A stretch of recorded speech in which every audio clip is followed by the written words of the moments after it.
Hey guys, welcome to the study with Mayank. मैं हूं आपका मयंक। हम लोग यहां पर एनसीईआरटी ज्योग्राफी क्लास 12 की पाठ्य पुस्तक मानव भूगोल के मूल सिद्धांत कवर कर रहे हैं। आज आपका इसी क्रम में अध्याय 10वां है। यहां पर हम मानव बस्ती से संबंधित प्रश्नों को देखेंगे। तो चलिए स्टार्ट करते हैं आज का वीडियो। देखते हैं हमें क्या क्या डिस्कस करना है यहाँ पर। आज का पहला प्रश्न है, मानव बस्ती के संदर्भ में निम्नलिखित कथनों पर विचार कीजिए। पूछा गया है कौन सा कथन सही है। एक स्थान जो साधारणतया स्थायी रूप से बसा हुआ हो उसे मानव बस्ती कहते हैं। किसी भी क्षेत्र में बस्तियों का रूप उस क्षेत्र के वातावरण से मानव का संबंध दर्शाता है। मानव बस्ती का अध्ययन मानव भूगोल का मूल है, क्योंकि किसी भी क्षेत्र में बस्तियों का जो रूप होता है उस क्षेत्र के वातावरण से मानव का संबंध दर्शाता है। तो आपका सेकंड वाला कथन यहाँ सही है। एक स्थान जो साधारणतया स्थायी रूप से बसा हुआ हो उसे मानव बस्ती कहते हैं। तो यहाँ पर आपका पहला वाला कथन सही है। देखिए, कुछ बस्तियां जो हैं अस्थायी हो सकती हैं, जिसमें निवास कुछ ही समय के लिए जैसे एक ऋतु के लिए होता है, तो उन्हें अस्थायी बस्तियां कहते हैं। और अधिकांश बस्तियां जो होती हैं वो स्थायी प्रकृति की होती हैं। तो यहाँ पर आपका एक और दो कथन दोनों ही सही हैं। तो आपका सही आंसर है पहले का सी, यानी एक और दो दोनों। दूसरा प्रश्न है आपका, निम्नलिखित में से कौन सी एक नगरीय बस्तियों की मुख्य आर्थिक क्रिया नहीं है। प्राथमिक, द्वितीयक, तृतीयक, चतुर्थ। अगर हम गांव और शहरों में आधारभूत अंतर करें तो इनमें अंतर ये होता है कि नगरों या शहरों के जो निवासी होते हैं उनका मुख्य व्यवसाय द्वितीयक और तृतीयक गतिविधियों से संबंधित होता है, और उनमें कुछ चतुर्थ गतिविधियों से भी संबंधित होते हैं। वहीं जो प्राथमिक क्रियाएं होती हैं ये ग्रामीण परिवेश के क्रियाकलाप हैं। तो यहाँ पर नगरीय बस्तियों में प्राथमिक क्रियाएं नहीं आती हैं। तो यहाँ पर आपका सही आंसर होगा सेकंड का ए वाला। तीसरा प्रश्न है आपका, भारत में नगरीय बस्ती के संदर्भ में निम्नलिखित कथनों पर विचार कीजिए। पूछा गया है कौन सा कथन सही है। इसमें नगर पालिका, निगम, छावनी बोर्ड होते हैं। भारत में कम से कम 10,000 व्यक्तियों के निवास करने वाले स्थान को नगरीय बस्ती घोषित किया जा सकता है। इसमें 75% पुरुष श्रमिक कृषि कार्यों में संलग्न होते हैं। नगरीय बस्ती में जनसंख्या घनत्व 400 व्यक्ति प्रति वर्ग किलोमीटर होना आवश्यक है। 1991 की जो जनगणना है इसमें नगरीय बस्ती को परिभाषित किया गया है। सभी स्थान जहां नगर पालिका, निगम, छावनी बोर्ड या अधिसूचित नगरीय क्षेत्र समिति सम्मिलित होते हैं ये नगरीय बस्ती कहलाते हैं। तो यहाँ पर आपका पहला वाला कथन सही है। भारत में कम से कम 5,000 व्यक्तियों के निवास वाले स्थान को नगरीय बस्ती घोषित किया जा सकता है, न कि 10,000 वाले को। तो यहाँ पर आपका सेकंड वाला गलत हो जाएगा। नगरीय बस्ती इस आधार पर भी घोषित किया जा सकता है कि मान लीजिए किसी नगर में 75% से अधिक पुरुष श्रमिक कृषि कार्यों, यानी कृषि कार्यों में नहीं बल्कि ये गैर कृषि कार्यों में संलग्न हो। तो यहाँ पर आपका तीसरा वाला कथन ये भी गलत हो जाएगा। चौथा वाला कथन यहाँ पर बिल्कुल सही है। नगरीय बस्ती में जनसंख्या घनत्व 400 व्यक्ति प्रति वर्ग किलोमीटर होना आवश्यक है, तभी इसे नगरीय बस्ती कहा जा सकता है। तो यहाँ पर आपका 2 और 3 कथन सही नहीं है। तो आपका सही आंसर है तीसरे का बी, केवल 2 और 3। चौथा प्रश्न है आपका, बस्तियों के प्रकार के संदर्भ में निम्नलिखित कथनों पर विचार कीजिए। पूछा गया है कौन सा कथन सही है। संहत बस्तियों में मकान एक दूसरे से काफी दूरी पर बनाए जाते हैं। प्रकीर्ण बस्तियों का विकास नदी घाटियों के सहारे या उपजाऊ मैदानों में होता है। संहत बस्तियां वे बस्तियां होती हैं जिनमें मकान एक दूसरे के समीप बनाए जाते हैं, न कि काफी दूरी पर। तो आपका पहला वाला कथन यहाँ पर गलत हो जाएगा। संहत बस्तियों का विकास नदी घाटियों के सहारे या उपजाऊ मैदानों में होता है, और यहाँ पर रहने वाला जो समुदाय होता है वो मिलकर रहता है और उनका व्यवसाय भी समान होता है। प्रकीर्ण बस्तियों का जैसा कि नाम से ही आपको दिख रहा है, तो प्रकीर्ण बस्तियों में मकान दूर दूर होते हैं और प्राय खेतों के द्वारा एक दूसरे से अलग होते हैं। यहाँ पर कोई सांस्कृतिक आकृति जैसे पूजा स्थल है या फिर बाजार है, ये प्रकीर्ण बस्तियों को आपस में बांधता है। तो यहाँ पर आपका सेकंड वाला कथन ये भी गलत हो जाएगा। यहाँ पर आपका 1 और 2 दोनों ही सही नहीं है। तो आंसर होगा चौथे का डी, ना तो एक सही है और ना ही दूसरा। पांचवा प्रश्न है आपका, ग्रामीण बस्तियों के संदर्भ में निम्नलिखित कथनों पर विचार कीजिए। पूछा गया है कौन सा कथन सही है। ग्रामीण बस्ती अधिक निकटता से तथा प्रत्यक्ष रूप से भूमि से नजदीकी संबंध रखती है। यहाँ के निवासी अधिकतर प्राथमिक गतिविधियों में लगे होते हैं। बस्तियों का आकार नगरों की अपेक्षा बड़ा होता है। देखिए, आपका पहला वाला कथन यहाँ पर बिल्कुल सही है। ग्रामीण बस्ती अधिक निकटता से और प्रत्यक्ष रूप से भूमि से नजदीकी संबंध रखती है। यहाँ के निवासी अधिकतर प्राथमिक गतिविधि में लगे होते हैं, जैसे कृषि, पशुपालन, मछली पकड़ना आदि इनके प्रमुख व्यवसाय होते हैं। तो यहाँ पर आपका सेकंड वाला कथन सही है। देखिए, बस्तियों का जो आकार है वो शहरों की तुलना में या नगरों की तुलना में अपेक्षाकृत बड़ा नहीं होता है, बल्कि ये छोटा होता है। तो यहाँ पर आपका तीसरा वाला गलत हो जाएगा। यहाँ पर आपका केवल 1 और 2 कथन सही है, तो आपका सही आंसर है 5वें का ए, केवल 1 और 2। छठवां प्रश्न है आपका, ग्रामीण बस्तियों को प्रभावित करने वाले निम्नलिखित में से कौन से कारक हैं? जल आपूर्ति, भूमि, उच्च भूमि के क्षेत्र, गृह निर्माण सामग्री या फिर सुरक्षा। देखिए, जल आपूर्ति भी यहाँ पर एक कारक है।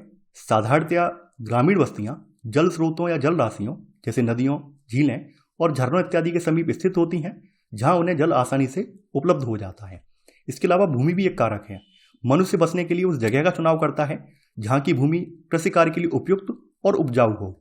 अगर हम यूरोप के पॉइंट ऑफ व्यू से देखें तो यूरोप में लोग दलदली क्षेत्र और निचले क्षेत्रों में बस्तियां नहीं बसाते हैं, जबकि दक्षिण पूर्वी एशिया में रहने वाले लोग नदी घाटियों के निम्न भाग और तटवर्ती मैदानों के निकट बस्तियां बसाते हैं, जो इन्हें नम चावल की कृषि के लिए सहायक होती हैं। इसके अलावा उच्च भूमि के क्षेत्र, मानव ने अपने अधिवास हेतु ऊंचे क्षेत्रों को इसलिए चुना है ताकि वहां पर बाढ़ के समय होने वाली क्षति से बचा जा सके और उनका मकान और जीवन दोनों सुरक्षित रह सके। तो उच्च भूमि का क्षेत्र ये भी एक कारक है। इसके अलावा गृह निर्माण सामग्री, मानव बस्तियों के विकसित होने में गृह निर्माण सामग्री की उपलब्धता भी एक बहुत बड़ा कारक है। जहाँ आसानी से लकड़ी, पत्थर आदि प्राप्त हो जाते हैं तो मनुष्य वहीं पर अपनी बस्तियां बना लेते हैं। इसके अलावा सुरक्षा, देखिए पुराने समय में सुरक्षा भी एक कारक था। तो राजनीतिक अस्थिरता, युद्ध या पड़ोसी समूहों के उपद्रव होने की स्थिति में जो गांव की सुरक्षात्मक स्थिति होती है वो बिगड़ जाती है। तो ऐसे में ये लोग क्या करते हैं, सुरक्षात्मक पहाड़ियों, द्वीपों पर अपने गांव को बसाते हैं। भारत में अधिकतर जो दुर्ग वगैरह आप देखेंगे वो ऊंचे स्थानों पर या फिर पहाड़ियों पर स्थित हैं। तो यहाँ पर सुरक्षा भी एक कारक है। तो यहाँ पर ये सभी कारक उत्तरदायी हैं। तो यहाँ पर आपका आंसर होगा 6वें का डी, यानी उपर्युक्त सभी। 7वां प्रश्न है आपका, दुनिया के विभिन्न स्थानों पर प्रयुक्त की जाने वाली गृह निर्माण सामग्री के संबंध में निम्नलिखित में से कौन सा या कौन से युग्म सही सुमेलित हैं? चीन का लोयस क्षेत्र, कच्ची ईंटों के मकान, अफ्रीका का सवाना प्रदेश, कंदराओं में मकान, ध्रुवीय क्षेत्र में हिमखंडों से इग्लू निर्माण। देखिए, चीन के लोयस क्षेत्र में वहाँ के निवासी कंदराओं में मकान बनाते हैं, न कि कच्ची ईंटों के मकान बनाते हैं। ये कंदराओं में मकान बनाते हैं। वहीं जो अफ्रीका का सवाना प्रदेश है, यहाँ पर लोग कच्ची ईंटों से मकान बनाते हैं। अगर हम बात करें ध्रुवीय क्षेत्र की, तो ध्रुवीय क्षेत्र में एस्किमो जो है वो हिमखंडों से अपने इग्लू का निर्माण करते हैं, यानी कि जो हिमखंडों से बने हुए घर होते हैं उन्हें इग्लू कहा जाता है। तो यहाँ पर आपका पहला और दूसरा युग्म जो है गलत है, केवल तीसरा वाला युग्म सही है। तो यहाँ पर आपका सही आंसर है 7वें का सी, केवल थर्ड। 8वां प्रश्न है आपका, नियोजित बस्तियों के संबंध में निम्नलिखित कथनों पर विचार कीजिए। पूछा गया है कौन सा कथन सही है? इस तरह की बस्तियां सरकार द्वारा बसाई जाती हैं, ग्रामवासियों द्वारा स्वतः इन बस्तियों की स्थिति का चयन किया जाता है। भारत में इंदिरा गांधी नहर के क्षेत्र में नहरी बस्तियों का विकास नियोजित बस्तियों के अंतर्गत हुआ है। देखिए, आपका पहला वाला कथन सही है, इस तरह की नियोजित बस्तियां सरकार द्वारा बसाई जाती हैं। सेकंड वाला कथन आपका गलत है। नियोजित बस्तियों के अंतर्गत जो इनकी स्थिति का चयन है ये ग्रामवासियों द्वारा स्वतः नहीं किया जाता है, बल्कि सरकार द्वारा बस्तियों की स्थिति का चयन किया जाता है। तो यहाँ पर आपका सेकंड वाला कथन गलत हो जाएगा। तीसरा वाला कथन जो है बिल्कुल सही है। भारत में इंदिरा गांधी नहर के क्षेत्र में नहरी बस्तियों का विकास नियोजित बस्तियों के अंतर्गत हुआ है। तो यहाँ पर आपका तीसरा वाला कथन सही है। यहाँ पर आपका केवल 1 और 3 कथन सही है। तो आपका सही आंसर है 8वें का बी, यानी केवल 1 और 3। 9वां प्रश्न है आपका, ग्रामीण बस्ती के प्रतिरूप के संबंध में निम्नलिखित कथनों पर विचार कीजिए। पूछा गया है कौन सा कथन सही है? ग्रामीण बस्तियों का प्रतिरूप यह दर्शाता है कि मकानों की स्थिति किस प्रकार एक दूसरे से संबंधित है। रैखिक प्रतिरूप की बस्तियों में मकान सड़कों, रेल लाइनों, नदियों अथवा तटबंधों पर स्थित होते हैं। वृत्ताकार प्रतिरूप समतल क्षेत्रों अथवा चौड़ी अंतर पर्वतीय घाटियों में पाया जाता है। दोहरे ग्राम में बस्तियों का विस्तार नदी पर पुल के दोनों ओर होता है। देखिए, आपका पहला वाला कथन यहाँ पर बिल्कुल सही है। ग्रामीण बस्तियों का प्रतिरूप यह दर्शाता है कि मकानों की स्थिति किस प्रकार एक दूसरे से संबंधित है। गांव की आकृति एवं प्रसार को प्रभावित करने वाले कारकों में गांव की स्थिति, समीपवर्ती स्थलाकृति और क्षेत्र का भूभाग प्रमुख स्थान रखते हैं। तो यहाँ पर आपका पहला वाला जो कथन है ये बिल्कुल सही है। यहाँ पर आपका सेकंड वाला कथन जो है ये भी सही है। रैखिक प्रतिरूप की बस्तियों में मकान जो है ये सड़कों, रेल लाइनों, नदियों या फिर तटबंधों पर स्थित होते हैं। तो यहाँ पर आपका सेकंड वाला जो है ये भी सही है। तीसरा वाला जो कथन है आपका ये सही नहीं है। देखिए, जो आपका आयताकार प्रतिरूप है, तो आयताकार प्रतिरूप की अगर बात करें तो आयताकार प्रतिरूप समतल क्षेत्रों अथवा चौड़ी अंतर पर्वतीय घाटियों में पाया जाता है। और यहाँ पर सड़कें जो होती हैं वो आयताकार होती हैं और ये एक दूसरे को समकोण पर काटती हैं। तो ये वृत्ताकार नहीं है। वृत्ताकार प्रतिरूप कहाँ विकसित होता है? वृत्ताकार प्रतिरूप जो है वो झील या फिर तालाब के किनारे जो बस्तियां बस जाती हैं तो वहां पर वृत्ताकार प्रतिरूप क्रिएट होता है। तो यहाँ पर आपका तीसरा वाला कथन जो है गलत हो जाएगा। यहाँ पर आपका चौथा वाला कथन यहाँ पर बिल्कुल सही है। दोहरे ग्राम में बस्तियों का विस्तार नदी पर पुल के दोनों ओर होता है। तो यहाँ पर आपका 1, 2 और 4 कथन सही है। तो आपका सही आंसर है यहाँ पर 9 का ए, यानी केवल 1, 2 और 4। 10वां प्रश्न है आपका, निम्नलिखित कथनों पर विचार कीजिए। पूछा गया है कौन सा कथन सही नहीं है। जहां कई मार्ग आकर एक स्थान पर मिलते हैं वहां तारे के आकार की बस्तियां विकसित होती हैं। टी आकार की बस्तियां उन क्षेत्रों में पाई जाती हैं जहां पर 2 मार्ग आकर तीसरे मार्ग से मिलते हैं। वाई आकार की बस्तियां चौराहों पर प्रारंभ होती हैं जहां चौराहे से चारों दिशा में बसाव आरंभ हो जाता है। देखिए, मान लीजिए कोई स्थान है और यहाँ पर कई मार्ग आकर जो हैं एक स्थान पर मिल जाते हैं ऐसे करके, तो यहाँ पर तारे के आकार की बस्तियां विकसित होती हैं। तो यहाँ पर आपका पहला वाला कथन सही है। इसके अलावा आपकी टी आकार, बाई आकार और क्रॉस के आकार की बस्तियां भी होती हैं। टी, बाई और क्रॉस के आकार की बस्तियां भी होती हैं। तो टी आकार की जो बस्तियां होती हैं ये सड़क के तिराहे पर विकसित होती हैं। मान लीजिए ये इस तरह से कोई सड़क जा रही है और ऐसे करके सड़क इसमें आकर ये मिल जा रही है, तो यहाँ पर जो बस्ती का प्रारूप बनेगा वो टी आकार का होगा। वहीं बाई प्रारूप की बात करें तो बाई प्रारूप वहां बनता है जहां पर कोई 2 मार्ग ऐसे करके आ रहे हों और ये किसी एक मार्ग में आकर ऐसे करके जुड़ जाएं, तो ये आपका बाई आकार का प्रारूप बनेगा। तो यहाँ पर सेकंड वाले ऑप्शन में टी आकार की बस्ती का प्रारूप नहीं दिया हुआ है बल्कि बाई आकार की बात बताई गई है। तो यहाँ पर सेकंड वाला कथन गलत हो जाएगा। वहीं हम बात करें यहाँ पर बाई आकार वाली बस्ती में, तो ये वाई आकार की विशेषता नहीं है बल्कि क्रॉस की विशेषता बताई गई है। क्रॉस आकार की बस्तियां चौराहों पर प्रारंभ होती हैं जहां चौराहे से चारों दिशा में बसाव आरंभ हो जाता है। तो यहाँ पर आपका सेकंड और थर्ड कथन गलत है। तो आपका सही आंसर है 10वें का डी, केवल 2 और 3। 11वां प्रश्न है आपका, ग्रामीण बस्तियों के संदर्भ में निम्नलिखित कथनों पर विचार कीजिए। पूछा गया है कौन सा कथन सही है। विकसित देशों में विकासशील देशों की अपेक्षा ग्रामीण बस्तियां अधिक हैं। विकासशील देशों में ग्रामीण बस्तियों में जल की आपूर्ति पर्याप्त नहीं है। ग्रामीण बस्तियों में कूड़ा कचरा निस्तारण की सुविधा पर्याप्त है। ग्रामीण बस्तियों में कच्ची सड़कें तथा संचार के साधनों की कमी सबसे बड़ी समस्या है। देखिए, आपका पहला वाला कथन गलत है। विकसित देशों में नहीं बल्कि विकासशील देशों में विकसित देशों की अपेक्षा ग्रामीण बस्तियां अधिक हैं। वहीं विकसित देशों में नगरीय बस्तियां अधिक हैं। तो आपका पहला वाला कथन गलत हो जाएगा। सेकंड वाला कथन यहाँ पर बिल्कुल सही है। विकासशील देशों में ग्रामीण बस्तियों में जल की आपूर्ति पर्याप्त नहीं है। खास करके पर्वतीय और शुष्क क्षेत्रों में वहाँ के जो निवासी हैं इनको पेयजल से संबंधित लंबी दूरियां तय करनी पड़ती हैं। तो यहाँ पर आपका सेकंड वाला कथन सही है। तीसरा वाला जो कथन है आपका यहाँ पे लिखा हुआ है ग्रामीण बस्तियों में कूड़ा कचरा निस्तारण की सुविधा पर्याप्त है, ये भी गलत है। यहाँ पर शौच घर, कूड़ा कचरा निस्तारण की सुविधाएं जो है नगण्य है, जिससे इन क्षेत्रों में स्वास्थ्य से संबंधित समस्याएं रहती हैं। तो यहाँ पर आपका तीसरा वाला कथन ये भी गलत हो जाएगा। आपका चौथा वाला जो कथन है ये बिल्कुल सही है। ग्रामीण बस्तियों में कच्ची सड़कें और संचार के साधनों की कमी ये सबसे बड़ी समस्या है। तो यहाँ पर आपका चौथा वाला कथन सही है। तो यहाँ पर आपका केवल 2 और 4 कथन सही है। तो आपका सही आंसर है आपका 11 का सी, केवल 2 और 4। 12वां प्रश्न है आपका, विश्व की प्रथम नगरीय बस्ती निम्न में से कौन सी है। New York, London, Spain, Delhi. विश्व की प्रथम नगरीय बस्ती लंदन है। लंदन नगर की जनसंख्या लगभग 1810 ईस्वी में 10 लाख क्रॉस कर गई थी। तो यहाँ पर आपका सही आंसर है आपका 12 का बी वाला। 13वां प्रश्न है आपका, नगरीय क्षेत्रों को परिभाषित करने के लिए विश्व के विभिन्न देशों द्वारा अपनाए गए मापदंड के संबंध में निम्नलिखित में से कौन सा कथन सही नहीं है, यह आपको बताना है। भारत में किसी क्षेत्र को नगर घोषित करने के लिए 5000 की जनसंख्या के साथ 400 व्यक्ति प्रति वर्ग किलोमीटर जनसंख्या घनत्व होना भी आवश्यक है। संयुक्त राज्य अमेरिका में नगरीय बस्ती घोषित करने के लिए जनसंख्या का कम से कम 2500 होना अनिवार्य है। डेनमार्क, स्वीडन एवं फिनलैंड में 2000 व्यक्तियों की जनसंख्या वाले सभी क्षेत्र नगरीय क्षेत्र कहलाते हैं। इटली में उस बस्ती को नगरीय कहा जाता है जिसकी आर्थिक रूप से उत्पादकता जनसंख्या का 50% गैर कृषि कार्यों में संलग्न हो। देखिए, आपका पहला वाला कथन बिल्कुल सही है। 1991 की जनगणना के अनुसार भारत में किसी क्षेत्र को नगर घोषित करने के लिए 5000 की जनसंख्या के साथ 400 व्यक्ति प्रति वर्ग किलोमीटर जनसंख्या का घनत्व होना भी आवश्यक है। सेकंड वाला कथन यहाँ पर यह भी सही है। यूएसए में नगरीय बस्ती घोषित करने के लिए जनसंख्या का कम से कम 2500 होना अनिवार्य है। सी वाला कथन आपका गलत है। देखिए, डेनमार्क, स्वीडन और फिनलैंड में 250 व्यक्तियों की जनसंख्या वाले सभी क्षेत्र जो हैं ये नगरीय क्षेत्र कहलाते हैं, ना कि 2000 वाली। तो यहाँ पर आपका सी वाला कथन जो है ये गलत हो जाएगा। डी वाला कथन आपका बिल्कुल सही है। इटली में उस बस्ती को नगरी कहा जाता है जिसकी आर्थिक रूप से उत्पादकता जनसंख्या का 50% गैर कृषि कार्यों में संलग्न हो।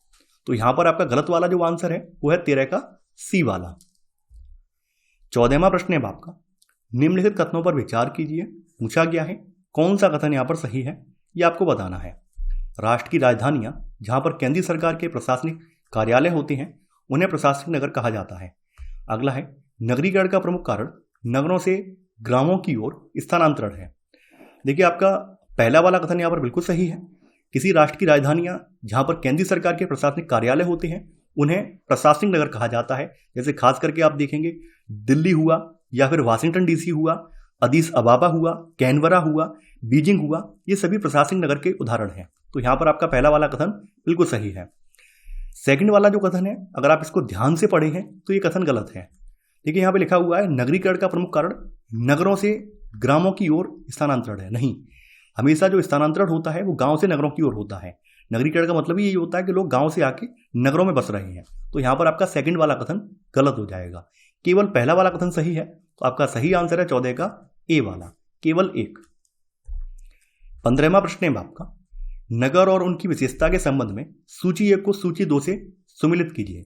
सूची 1 में नगर है, सूची 2 में उनकी विशेषता है। जैसे जेरूसलम की बात करें तो जेरूसलम एक सांस्कृतिक नगर का उदाहरण है। इसके अलावा बात कर लेते हैं पिट्सबर्ग की। देखिए पिट्सबर्ग एक औद्योगिक नगर का उदाहरण है। ब्रोकन हिल की बात कर लेते हैं तो ब्रोकन हिल ये आपका खनन नगर है। मियामी की बात कर लेते हैं तो मियामी मनोरंजन नगर के रूप में जाना जाता है। देखिए यहां पर आपका जो सही आंसर है वो है 15 का, यानी कि 15 का डी वाला। ए का चौथा, बी का पहला, सी का दूसरा, डी का तीसरा। तो यहां पर आंसर है 15 का डी वाला। 16वां प्रश्न है आपका, अदीस अबाबा निम्न में से किस देश का राजधानी नगर है? Eritrea, Ethiopia, Djibouti, Somalia. देखिए अदीस अबाबा जो है ये इथियोपिया का राजधानी नगर है। तो यहां पर आपका सही आंसर है 16 का बी वाला। ये चारों जो देश हैं आप देख रहे हैं ये हॉर्न ऑफ अफ्रीका के देश हैं। अगर आपने मैप में नहीं देखा है तो गूगल मैप में जाकर आप देख लीजिए। हॉर्न ऑफ अफ्रीका के बारे में कई बार प्रश्न यूपीएससी में पूछे गए हैं। 17वां प्रश्न है आपका, ऑस्ट्रेलिया के राजधानी नगर कैनबरा की योजना किस वास्तविक द्वारा बनाई गई थी? Job Charnock, Le Corbusier, Walter Burley Griffin, Lucio Costa.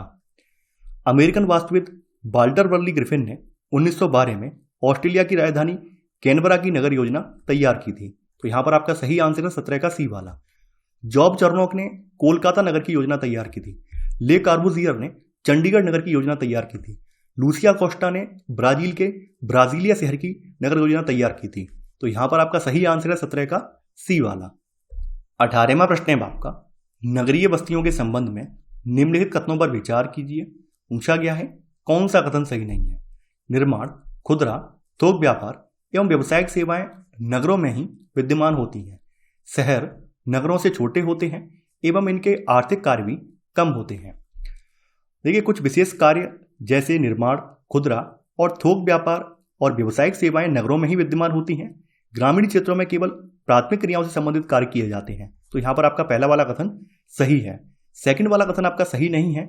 शहर नगरों से बड़े होते हैं एवं आर्थिक कार्य भी नगरों की अपेक्षा शहरों में अधिक होते हैं। शहर अग्रणी नगर होते हैं जो अपने स्थानीय और क्षेत्रीय प्रतिस्पर्धा को पीछे छोड़ देते हैं। लेविस मैमफोर्ड के शब्दों में वास्तव में शहर उच्च एवं अधिक जटिल प्रकार के सहचारी जीवन का भौतिक रूप है। तो यहां पर आपका केवल पहला वाला कथन सही है, लेकिन पूछा गया है कौन सा कथन आपका सही नहीं है? केवल सेकंड वाला कथन सही नहीं है। आंसर है 18 का बी। 19वां प्रश्न है आपका, निम्नलिखित कथनों में से कौन सा सही नहीं है ये आपको बताना है। जब शहर की जनसंख्या 20 लाख से अधिक हो जाती है तब इन्हें मिलियन सिटी कहा जाता है। अलग अलग नगरों या शहरों के आपस में मिल जाने से परिवर्तित विशाल नगरीय विकास क्षेत्र सन्नगर कहलाते हैं। विश्व नगरी बड़ा महानगर प्रदेश होता है जिसमें सन्नगरों का समूह होता है। एक मेगा सिटी शब्दावली उन नगरों के लिए प्रयुक्त की जाती है जिनकी जनसंख्या मुख्य नगर और उपनगरों को मिलाकर 1 करोड़ से अधिक है। देखिए आपका पहला वाला कथन गलत है। जब शहर की जनसंख्या 10 लाख से अधिक हो जाती है तब इन्हें मिलियन सिटी कहा जाता है और लंदन आपका जो है पहला मिलियन सिटी था। बी वाला कथन आपका बिल्कुल सही है। सन्नगर शब्दावली है, इसका प्रयोग 1915 में पैट्रिक गिडिज ने किया था। सन्नगर विशाल विकसित नगरीय क्षेत्र होते हैं जो कि मूलतः अलग अलग नगरों या शहरों के आपस में मिल जाने से एक विशाल नगरीय विकास क्षेत्र में परिवर्तित हो जाता है। तो यहां पर आपका बी वाला कथन सही है। विश्व नगरी की बात करें तो विश्व नगरी यूनानी शब्द मेगापोलिस से बना है। इसका अर्थ होता है विशाल नगर और इसका प्रयोग 1957 में जीन गॉटमैन ने किया। विश्व नगरी बड़ा महानगर प्रदेश होता है जिसमें सन्नगरों का समूह होता है। विश्व नगरी का सबसे अच्छा उदाहरण संयुक्त राज्य अमेरिका में है, जहां उत्तर में बॉस्टन से दक्षिण में वाशिंगटन तक नगरीय भूदश के रूप में दिखाई देता है। तो यहां पर आपका सी वाला कथन बिल्कुल सही है। डी वाला जो कथन है आपका बिल्कुल सही है। एक मेगा सिटी शब्दावली उन नगरों के लिए प्रयुक्त की जाती है जिनकी जनसंख्या मुख्य नगर और उपनगरों को मिलाकर 1 करोड़ से अधिक हो गई है। सबसे पहले 1950 में न्यूयॉर्क ने यह श्रेय प्राप्त किया था। सबसे पहले 1950 में सबसे पहला जो आपका मेगा सिटी था वो न्यूयॉर्क था। न्यूयॉर्क सबसे पहले मेगा सिटी बना है। तो यहां पर आपका डी वाला भी सही है। यहां पर आपका केवल ए वाला कथन गलत है, तो आंसर है 19 का ए वाला। 20वां प्रश्न है आपका, जनसंख्या की दृष्टि से विश्व का सबसे बड़ा मेगा सिटी है साओ पाउलो, टोक्यो, मुंबई, संघाई। वर्तमान विश्व में टोक्यो 38.8 मिलियन जनसंख्या के साथ विश्व का सबसे बड़ा मेगा सिटी है। तो यहां पर आपका सही आंसर है 20 का बी वाला। 21वां प्रश्न है आपका, विश्व स्वास्थ्य संगठन के अनुसार एक स्वस्थ शहर में कौन सी सुविधाएं अवश्य होनी चाहिए? स्वच्छ एवं सुरक्षित वातावरण, सभी निवासियों की आधारभूत आवश्यकताओं की पूर्ति, स्थानीय सरकार में समुदाय की भागीदारी, सभी के लिए आसानी से उपलब्ध स्वास्थ्य सुविधाएं। देखिए, जो विकासशील देश हैं इनमें बस्तियों से संबंधित कई प्रकार की समस्याएं हैं, जैसे अवाहनी जनसंख्या का केंद्रीकरण, छोटे और तंग आवास और गलियां, पीने योग्य जल जैसी सुविधाओं की यहाँ पर कमी। इसके अलावा जो आधारभूत ढांचा है जैसे बिजली, गंदे पानी की निकासी, स्वास्थ्य और शिक्षा जैसी जो सुविधाएं हैं इनका भी यहाँ पर अभाव है। तो विश्व स्वास्थ्य संगठन के अनुसार एक स्वस्थ शहर में स्वच्छ एवं सुरक्षित वातावरण हो, सभी निवासियों की आधारभूत आवश्यकताओं की पूर्ति हो, स्थानीय सरकार में समुदाय की भागीदारी हो और सभी के लिए आसानी से उपलब्ध स्वास्थ्य सुविधाएं हों। तो यहाँ पर आपका चारों ही कथन सही है। तो आपका सही आंसर है किसका? डी, 1, 2, 3 और 4। 22वां प्रश्न है आपका, निम्न में से किस प्रकार की बस्तियां सड़क, नदी या नहर के किनारे होती हैं? वृत्ताकार, रेखीय, चौकपट्टी, वर्गाकार। देखिए, रेखीय बस्तियां जो होती हैं ये सड़क, नदी या नहर के किनारे होती हैं। 23वां प्रश्न है आपका, निम्न में से कौन सी एक आर्थिक क्रिया ग्रामीण बस्तियों की मुख्य आर्थिक क्रिया है? प्राथमिक, द्वितीयक या तृतीयक, चतुर्थ। प्राथमिक क्रियाकलाप ग्रामीण बस्तियों की मुख्य आर्थिक क्रिया होते हैं। तो यहां पर आपका सही आंसर है 23 का वाला। 24वां प्रश्न है आपका, निम्न में से किस प्रदेश में प्रलेखित प्राचीनतम नगरीय बस्ती रही है? वांगी की घाटी, सिंधु घाटी, नील घाटी, मेसोपोटामिया। सिंधु घाटी के हड़प्पा और मोहनजोदड़ो नगर प्राचीनतम नगरीय बस्ती के प्रमाण हैं। तो यहां पर आपका सही आंसर है 24 का खा वाला, सिंधु घाटी सभ्यता। 25वां प्रश्न है आपका, 2006 के प्रारंभ में भारत में कितने मिलियन सिटी थे? 40, 41, 42, 43। ठीक है, 2006 के आरंभ में भारत में 40 मिलियन सिटी थे। 26वां प्रश्न है आपका, विकासशील देशों की जनसंख्या के सामाजिक ढांचे के विकास एवं आवश्यकताओं की पूर्ति में कौन से प्रकार के संसाधन सहायक हैं? वित्तीय, मानवीय, प्राकृतिक, सामाजिक। क्योंकि यहां पर सामाजिक ढांचे के विकास की बात हो रही है तो इसके लिए सामाजिक संसाधन सहायक हैं। तो यहां पर आपका सही आंसर है 26 का घ वाला। इसी चैप्टर के साथ आज आपकी मानव भूगोल के मूल सिद्धांत वाली किताब समाप्त हो जाती है। अब हम क्लास 12 की अगली वाली किताब से संबंधित प्रश्नों को कवर करेंगे। आप लोगों को इस किताब के प्रश्न काफ़ी ज़्यादा पसंद आए होंगे। आप लोगों से मेरी गुजारिश है, इन प्रश्नों को सॉल्व करने से पहले कृपया एक बार आप जो मैंने नोट्स वाली वीडियो हैं, जो नोट्स वाली वीडियो आपको प्रोवाइड किए हैं, वो वीडियो भी देख लें। तो उनसे आपका बेसिक कॉन्सेप्ट क्लियर हो जाएगा और यहाँ पर आप प्रश्नों के माध्यम से उनका अभ्यास कर लें तो आपकी जो भी नॉलेज है बहुत ज़्यादा पुख्ता हो जाएगी। तो आई होप आपको ये सीरीज पसंद आई होगी, ये वीडियो भी पसंद आया होगा। तो आप लोग इस वीडियो को लाइक और शेयर करना बिल्कुल ना भूलें। तो चलिए आज के लिए बस इतना ही। Thanks for watching. जय हिंद।